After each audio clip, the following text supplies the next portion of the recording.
धार जिले के कुक्षी में जय आदिवासी युवा संगठन महापंचायत आयोजन में जयस द्वारा मध्य प्रदेश में 80 सीटों पर 2023 विधानसभा चुनाव में अकेले ही चुनाव लड़ने की बात कहे जाने के बाद जहां एक ओर भाजपा की बाछें खिल गई हैं, तो वहीं कांग्रेस के लिए एक बड़ा झटका है। राजनीतिज्ञ भाजपा की कांग्रेस में एक और बड़ी सेंधमारी बता रहे हैं और भाजपा से बढ़ रही जयस के राष्ट्रीय संरक्षक हीरालाल अलावा की अंदरूनी नजदीकियों की अटकलों को भी पुख्ता कर रहे हैं। इधर जयस के राष्ट्रीय संरक्षक हीरालाल अलावा की महत्वाकांक्षाओं पर जयस का ही असंतुष्ट विरोधी गुट मनावर से अपनी दमदारी दिखाता नजर आ रहा है। यह पूरा घटनाक्रम कमलनाथ की 2018-19 के मुख्यमंत्री काल की लोकप्रियता के आधार पर मध्य प्रदेश में 2023 में फिर से सत्ता में वापसी की उम्मीद कर रही कांग्रेस को भारी नुकसान के संकेतों में माना जा रहा है। जानकारों के अनुसार 2018 विधानसभा चुनाव में कांग्रेस से गठजोड़ कर जयस ने भाजपा को मुश्किलों में डाल दिया था और कांग्रेस ने मध्य प्रदेश में सरकार बनाई थी। ऐसा माना जाता है कि कांग्रेस पार्टी का भारतीय स्वतंत्रता के बाद से आदिवासी राजनीति में एक तरफा दखल रहा है। उसी दौर में चंद वर्षों पहले सामाजिक ताने बाने और पिछड़ेपन का हवाला देकर खड़े हुए जय संगठन ने राजनीतिक गलियारों में भी कदम रख दिया, जिसका प्रभाव मध्य प्रदेश, छत्तीसगढ़ में वृहद रूप से और राजस्थान में भी आंशिक रूप से देखने को मिल रहा है। 2018 विधानसभा चुनाव में कांग्रेस के बैनर तले जयस के राष्ट्रीय संरक्षक हीरालाल अलावा ने अपनी महत्वाकांक्षाओं को लेकर मनावर से विधानसभा चुनाव लड़ा और भाजपा की धुरंधर पूर्व मंत्री रंजना बघेल को हरा दिया था और प्रदेश भर में आदिवासी बहुल क्षेत्र की सीटों में कांग्रेस को जयस संगठन की सक्रियता से काफी मदद भी मिली थी। ऐसे में भाजपा जयस में अपनी अंदरूनी पकड़ बनाने को लेकर प्रयास करती रही है।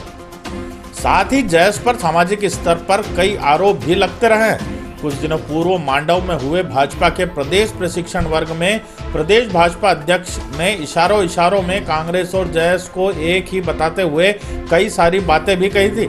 इधर भाजपा लगातार जयस को साधने में भी लगी रही और जिला पंचायत चुनाव में अध्यक्ष पद के सामान्य होने के बावजूद आदिवासी उम्मीदवार को अध्यक्ष बनाकर एक बड़ा संकेत भाजपा ने दे दिया था।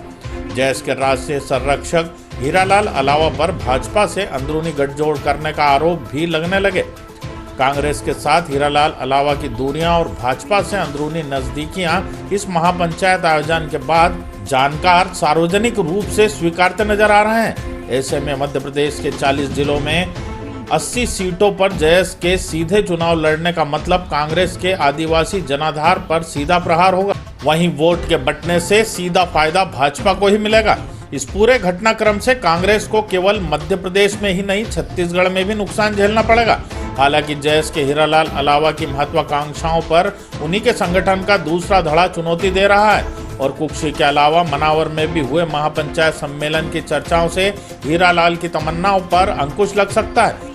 भाजपा धड़ों में बिखर रहे जयस और कमजोर हो रही कांग्रेस को लेकर मन में लड्डू लिए इठला रही है। इस पूरे घटनाक्रम को लेकर जिले से लेकर प्रदेश स्तर तक कांग्रेसी नेतृत्व में खामोशी देखी जा रही है तथा कोई प्रतिक्रिया सामने नहीं आई है। शायद कांग्रेस संभावित इस नुकसान को अंदरूनी रूप से पाटने में लग गई है। वहीं जिस जयस संगठन को आदिवासी हितों और अधिकारों की रक्षा के लिए खड़ा किया गया था, उसकी राजनीतिक महत्वाकांक्षाओं से आम आदिवासी भी आहत होता दिख रहा है।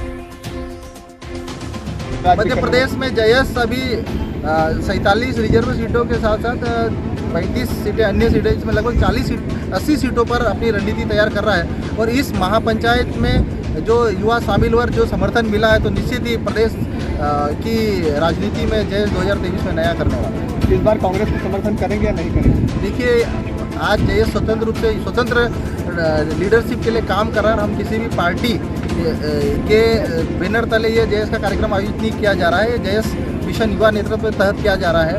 राजनीतिक दलें पिछले 70 सालों से, चाहे बीजेपी हो चाहे अन्य दल हो, हमारे आदिवासी भाइयों को जल जंगल में रहने वाले हमारे किसान, गरीब, मजदूर और अन्य वर्ग के लोगों की इन्होंने छला है। तो कहीं न कहीं ये नया नेतृत्व देने की दिशा में जयस की ये महापंचायत हुई है और इस महापंचायत के माध्यम से मध्य प्रदेश की राजनीति में कुछ नया